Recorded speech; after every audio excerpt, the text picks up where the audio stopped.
más abierto, y tiene que haber sin duda un diálogo muy estrecho que requiere científicos que se interesen en eso, que tengan que cambiar quizá alguna cultura idiosincrática de la Argentina, que requiere fondos y mecanismos que puedan articular eso, y que requiere en el sector privado gente que esté dispuesta a recibir y a poder encauzar profesionales que puedan llevar a cabo las cosas que salgan del sector científico. Porque a la hora de decidir volver al país, ¿cuáles son las otras condiciones, ¿no?, que se tienen que dar, además del hecho de tener fondos para poder realizar la actividad? ¿Cuál es el ambiente, ¿no?, que pueda sentir estimulante también, ¿no? Los argentinos siempre volvemos, creo, estamos siempre yendo y son esas... Yo justo mi tema de estudio es la toma de decisiones, y hay decisiones que uno entiende y otras que creo que nunca entenderemos. ¿Por qué los argentinos volvemos a la Argentina? Es una pregunta casi irresoluble, diría, desde la ciencia. Pero por algún motivo el argentino siempre quiere volver, porque hay algo muy idiosincrático que nos encanta, que también nos molesta, pero que somos... Entonces yo creo que hay una pulsión, yo por lo menos la sentí, creo, yo vi en el informe que vimos ese deseo del argentino que está en algún tipo de exilio profesional, exilio económico, exilio político, lo que fuese, una necesidad de volver acá. Y creo que en cuanto existen un poco de condiciones, hay una especie de, así como un éxodo masivo, también una vuelta masiva. La condición económica es siempre primordial y es el principio de todo. Si no hay sueldos, no hay recursos para trabajar, y yo creo que ese fue el cambio más grande. Todo empezó con ese cambio.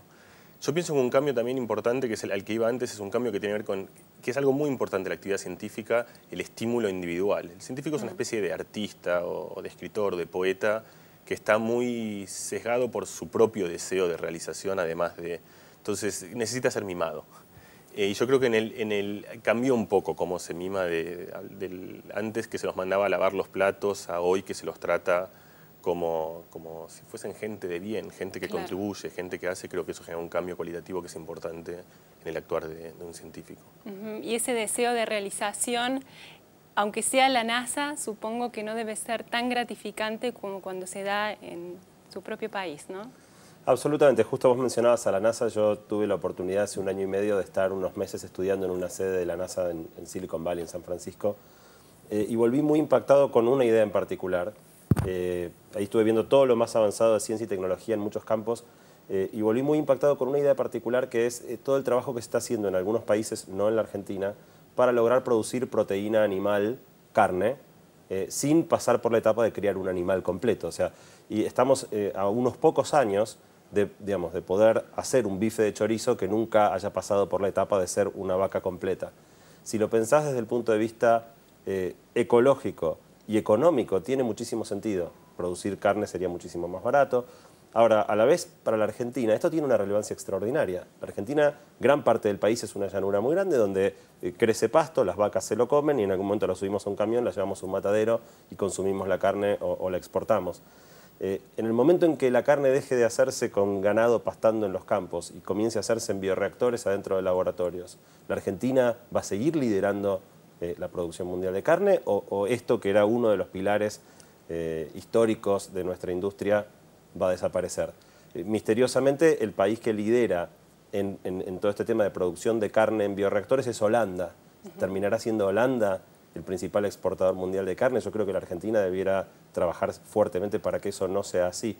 Y justo yo vengo hablando de esto desde que volví hace más de 1 año, vengo plantando esta idea de que tenemos que encarar este aspecto puntual, claro, podemos desarrollar encontrar esta tecnología, el valor agregado, ¿no?, a los productos precisamente a los que ya estamos acostumbrados a hacer y utilizar las tecnologías, adoptarlas, incluso ser quienes las desarrollen.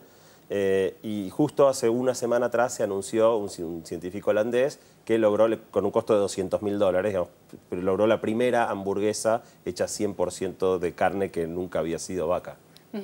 Me parece muy interesante porque además, bueno, en el transcurso de la semana pasada se conoció una noticia muy importante para la ciencia argentina, que es que, bueno, científicos argentinos dedicados a la biotecnología lograron una mutación en el gen del maíz, del trigo y de la soja, que cambiándolo por un gen de girasol, lo digo yo como periodista, discúlpenme que no tenga el lenguaje técnico, lograron una semilla mucho más resistente y vieron que si a esa idea se la transformaba en una empresa, podrían lograr subsidiar, por ejemplo, el funcionamiento del CONICET y más. Hay hoy la sensación de que se protege el conocimiento que se produce en la Argentina a nivel de royalties y de las patentes y de la posibilidad de crear pensamiento al que se le dé el valor agregado? Yo soy un convencido de que la mejor manera de proteger una idea, no es, más allá de que uno pueda patentarla, no es patentarla, sino convertirla en realidad, ¿no? O sea, encontrar una aplicación y construir una empresa que aproveche esa idea y produzca aquello que la ciencia descubrió y la tecnología posibilitó en un principio. Y el argentino tiene, sobre todo el científico, esa otra pata, esa otra iniciativa para poder aplicar lo que se lleva adelante en el laboratorio. ¿Cómo ves un poco la idiosincrasia del científico argentino? Es heterogéneo, como siempre. Es cierto, es lo que decía Santi antes, que el perfil del científico argentino típico es más un científico de laboratorio. Como cualquier lugar, es un lugar que uno se construye y que la sociedad le construye para uno y que se cambia de los dos lados. Yo creo que hay mucha predisposición ahora que el científico salga a comunicar, a hacer, a contar, a insertarse, para que la ciencia sea un vehículo de transformación en todos los sectores, en el sector educativo, por ejemplo, en el sector social, en el sector hablamos antes del tránsito, en el sector sectores son muy pertinentes para Argentina, como el sector agropecuario. Yo creo que el ejemplo que vos dabas es un ejemplo magnífico del ejemplo que vos dabas de la semilla que es resistente, que se ha insertado en distintos tipos de semillas, donde ha sido una articulación entre la investigación pública y la investigación privada, que pasa desde la investigación básica, de poder descubrir algún gen que es resistente a algo, de poder insertar ese gen en distintas semillas, de hacer experimentos en grandes plantaciones para ver si eso es efectivo o no, que requiere... Te haces una idea que la ciencia ya no está en el laboratorio. Claro. La ciencia estaba en alguien que clonó un gen, la ciencia está en alguien que tuvo una idea de que ese gen, que tenía una visión económica de la pertinencia que podía tener eso, de un grupo de empresarios agropecuarios progresistas que entienden que vale la pena invertir y que vale la pena arriesgar y que vale la pena pensar en proyectos científicos y que disponen de sus hectáreas no para la producción inmediata, sino para un proyecto de futuro. Y todo eso hoy lo celebramos. Pero de vuelta, lo que hay que entender como todas estas celebraciones es que eso no empezó hace 3 días. Y también desmistificar una idea equivocada de que la ciencia funciona como una especie... La idea de Einstein, el tipo que se le prende la lamparita. La ciencia no funciona así. Es decir, muy ocasionalmente ha habido eventos esporádicos en la ciencia en la que hubo alguien excepcional al que se le ocurrió a alguien. Lo decías a nivel de que es una construcción. Es una construcción que es más lenta y que necesita una articulación y que uno ve esto que hoy creo que el país debería celebrar porque es la consecuencia de una política, es algo que empezó hace mucho tiempo. Yo crecí en Barcelona y recuerdo yo crecí en Barcelona cuando Barcelona era una ciudad muy distinta, antes del 90, iban a ser las Olimpiadas en Barcelona en el 92, que fueron unas Olimpiadas después muy celebradas y que transformaron la ciudad. Y hoy todo el mundo habla del éxito deportivo español. El éxito deportivo español empezó ahí. Yo era estudiante en la primaria y venía la gente que venía a buscar, que transformaba la educación de las Olimpiadas.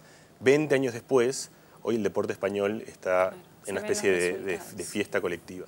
Entonces yo creo que también tener esta visión, es decir, festejar lo que sucedió, pero mirar atrás y entender que eso fue un proceso lento de inversión y tener esa paciencia, esa tolerancia, esa intención de invertir en algo cuya consecuencia será en el futuro, es algo que a nosotros nos cuesta también como argentinos y que es importante para una transformación. Y tenemos algunos semilleros en nuestro país para producir estos productos finales de los que estábamos hablando, pero bueno, es lo que vamos a hablar a la vuelta del corte en el segundo bloque, no se lo pierdan, ya venimos.